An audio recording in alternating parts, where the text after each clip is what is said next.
start our Holika दहन drama. Okay? बहुत समय पहले की बात है. एक राजा था जिसका नाम था हिरण्यकश्यप. बहुत ही शक्तिशाली, ताकतवर और बलवान, शौर्य से भरा हुआ. उसने ब्रह्मा जी की तपस्या की. हिरण्यकश्यप ने ब्रह्मा जी से वरदान प्राप्त किया कि उसे कोई भी चीज मार ना सके, वो मर ना सके किसी भी चीज से. और फिर हिरण्यकश्यप खुद को भगवान मानने लगा. हिरण्यकश्यप की अगर कोई भगवान विष्णु का नाम ले तो हिरण्यकश्यप उसको बहुत मारता और सजा भी देता उसको. ऐसे ही चलता रहा. समय बीतता गया. हिरण्यकश्यप के घर पे एक नन्ही सी गिलहरी ने जन्म लिया जिसका नाम है भक्त प्रहलाद. भक्त प्रहलाद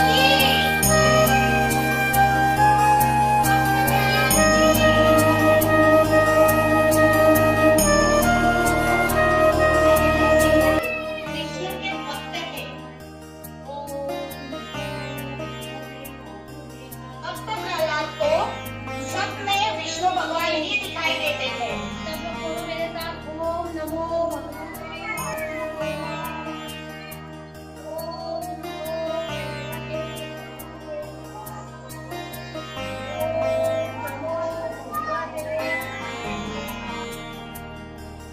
उनका कहना था कि सभी जगह पे भगवान का वास है.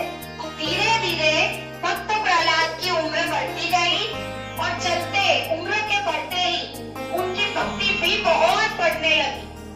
पर हिरण्यकश्यप को भक्त प्रहलाद के भक्ति के बारे में पता चल गया.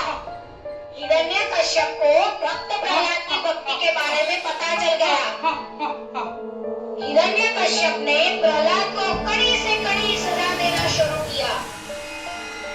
उन्होंने पहाड़ों के नीचे फेंका पर भक्त प्रहलाद मरे नहीं. फिर हिरण्यकश्यप ने समंदर में डुबा दिया मगर फिर भी प्रहलाद बच गए. क्यों बच गए? उनका एक ही मंत्र था, ओम नमो भगवते वासुदेवाय.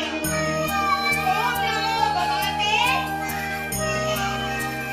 ओम नमो भगवते, ओम नमो भगवते वासुदेवाय, ओम नमो भगवते वासुदेवाय. ऐसे ही भगवान विष्णु ने भक्त प्रहलाद को हर समय बचा लिया, है ना? अब हिरण्यकश्यप नाराज, अब हिरण्यकश्यप गुस्सा हो गए. उन्होंने एक योजना बनाई भक्त प्रहलाद को मारने के लिए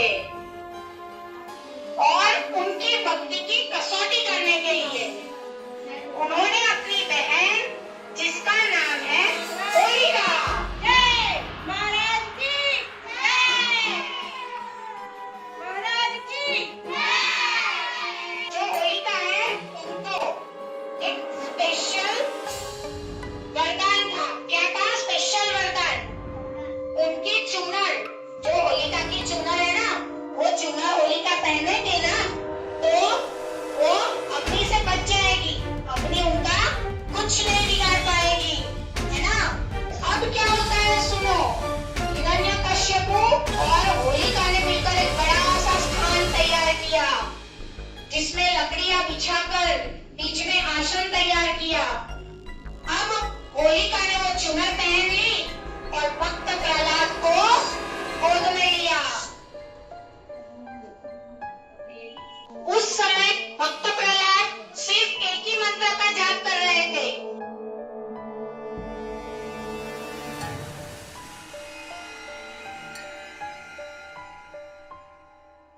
भगवान विष्णु को याद कर रहे थे. फिर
Now